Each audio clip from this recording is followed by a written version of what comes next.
And isn't that just, wouldn't it be nice to be there? Sort of being stuck wherever we are, you know. I mean, I'm stuck with somewhere very nice, I mustn't complain. But it would be lovely to go there, wouldn't it? What a beautiful light. Look at the dome of the Duomo. Let's stop dreaming about that. You know, I've got pictures of Palazzo Vecchio and Palazzo Pitti, the library, and a few other things. I'm just going to show you pictures. And I can't really tell you the story of, really, just about any of it. You know, for instance, here's the biggest room in Palazzo Vecchio.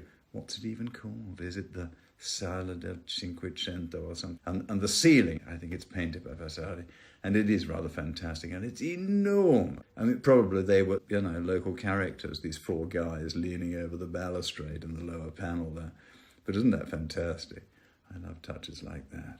This is a whole suite of rooms with this sort of grotesque decoration.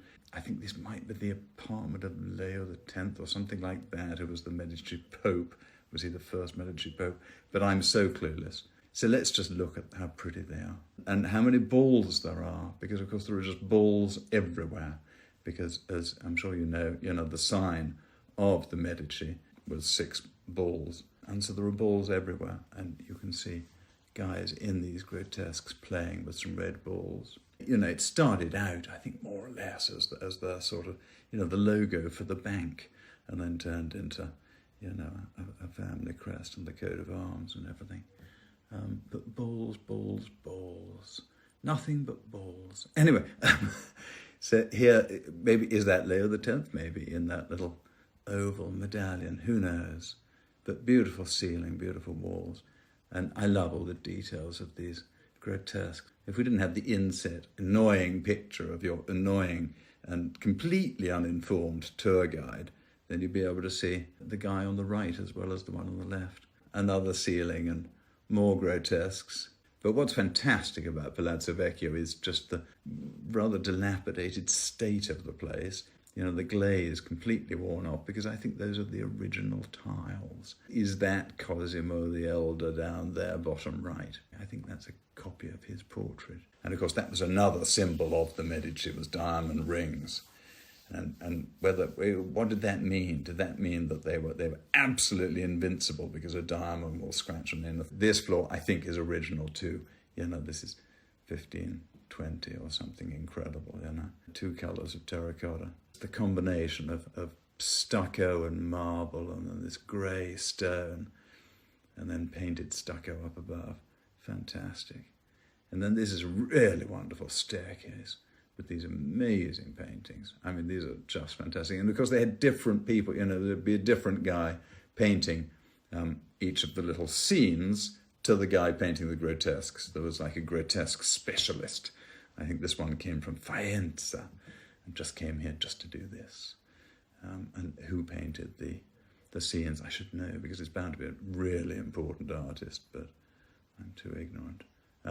But there are some angels playing with the Medici balls, obviously.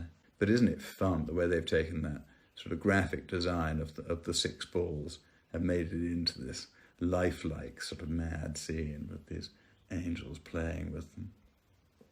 And then here we've got a couple more angels delivering a collar of the Order of the Golden Fleece. And then here, this is just a fantastic intersection on, I think that's on that staircase somewhere. And so we've got all these different kinds of trellis and vines on them, and then, you know, and then he's done this little dome which is ingeniously worked in with everything else. Look at these babies playing with a tortoise. What's going on? Who knows? And they're making a sort of improvised sail, and whether that's an allusion to the Rucellai family, who knows? That was the emblem of the Rucellai. Another room, another floor, another fantastic terracotta floor. And here's a wonderful frieze with obviously lots of babies holding stuff up. What is that obsession with babies? I suppose babies were so precious, weren't they? Because so often they died. And then this is something I only discovered last time I went. You know, on one of the corners of the top floor, there is this open loggia, like a kind of secret garden. And it's got a painted ceiling. Well, that's looking up at it, and you can't really see anything of the painting. But you can see the decoration on the beams. But it did have all these, you know, wonderful paintings. Vasari again, I suppose, I don't know. And then here's somebody in white marble, looking splendid. Who is it? I wish I knew. I did know once because I put that in a book once and I did a caption. Love that. Love those hairy paws.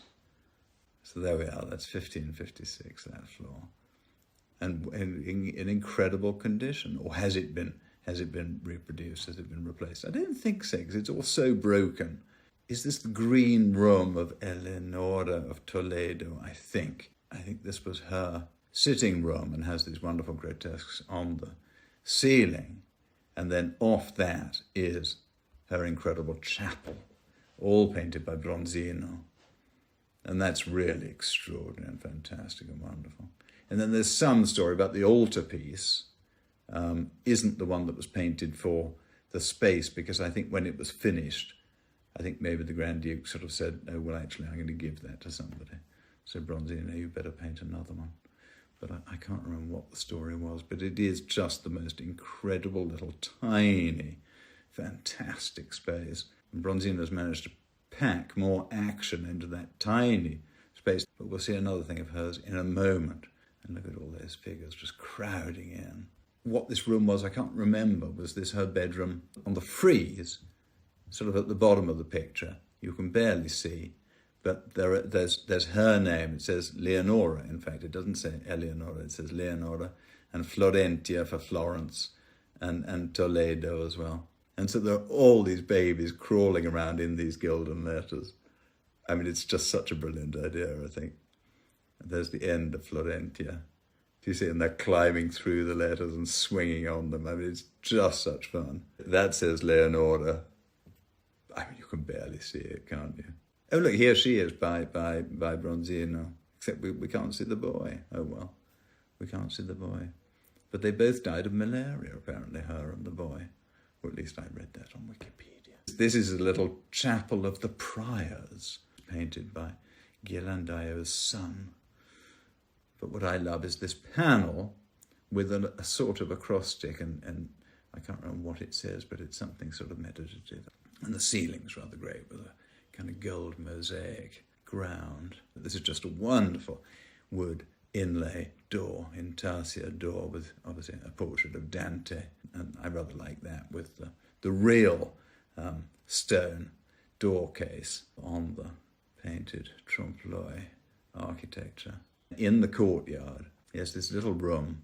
And I asked somebody once, and like a guide there, and he sort of said it was a storeroom or something, which I'm sure it is now, but it clearly wasn't a storeroom originally. It was clearly a very important room originally. It's got kind of trompe-l'oeil frescoes on the outside. And this is the famous studiolo of Francesco de' Medici, who used to do alchemical experiments in there, supposedly, although it seems very unlikely he did alchemical experiments in such a finely decorated room, doesn't it? Because the thing with alchemical experiments is they make a terrible mess. I should think probably he showed all his treasures in there, like most people did in the studioli. And here's Machiavelli, and this is a sort of a lifelike painted terracotta bust of him, made from his death mask, I think. That was his office, because he was part of the city government and was really a very reasonable guy. Probably the best room in the world, is he? I don't know. There are so many best rooms in the world. That's the trouble, isn't it? But this, of course, is the entrance of the Biblioteca Laurentiana. Is that right? The Laurentian Library, designed by Michelangelo, and it's his greatest bit of architecture, really, and the most ingenious, incredible thing. It could feel just so awful and wrong and could not work at all, and yet it's the most transforming, amazing piece of architecture. Anyway, there's the entrance door and some tourist coming in, and then these walls, which are just the most kind of muscular and animated walls in the whole history of architecture, with these amazing columns set into kind of strange sort of niches and then apparently held up on these incredibly elegant volute brackets. And they're looking, and the actual entrance to the library on the left there, and these blind windows up above, and all these niches, and it's just the most exciting space. And here again, looking up on one of these incredibly busy corners, and here two of those enormous volute brackets They're practically the height of a man, I think. Extraordinarily sort of delicate and refined and rather feminine with these curves, and yet very muscular at the same time. Probably those are meant to be seats as well, I suppose, for scholars to be able to sit and talk and stuff. And then looking up into the library. And then the central bit of the stair has these curved steps. And then there's one of the sort of volutes on its side. And then into the library itself, just a fantastic space, with another incredible terracotta floor and more Medici diamond rings. The ceiling is just extraordinary. And then there's only one of the original windows left, I think. And he has that fantastic floor again. There's another door further through that's locked, and so you can't go through. But originally, you could go through that door and into San Lorenzo, into the church. If you look on the plan here, the library is on the left, is number 6 on the left, and the entrance hall is number 7. And so then you see that door that I just showed you is at the top of number 7 and goes through into the old sacristy, that octagonal thing, just below number 5. And so this is in the old sacristy and looking towards the library. And of course, when you go to see the library, you don't realise that there's a door that goes straight through. Imagine being able to go straight through. I'm going to pretend that I know exactly who designed it and the whole story of it, but I'm not going to tell you. But in fact, of course, I've totally forgotten. Is it Brunelleschi? Yeah, I wish I knew. It has this incredible tomb with this porphyry and then all this bronze, which I think was designed by Verrocchio. And there's an idea that Leonardo had something to do with it when he was he Verrocchio's pupil. Look at that bronze. It's incredible. And it's all acanthus leaves, the Renaissance and rediscovering classical architecture and the proper sources of classical architecture. And so the acanthus leaf suddenly became terribly exciting. And so these very lifelike acanthus leaves. And it's one of the most unbelievable pieces of bronze work. And then there, so on the left is the bronze foliage, and then these wonderful carved white marble sort of candelabra things going up the frame. A typical kind of, architectural joke. It's sitting on a couple of terrapins or little turtles. Do you see?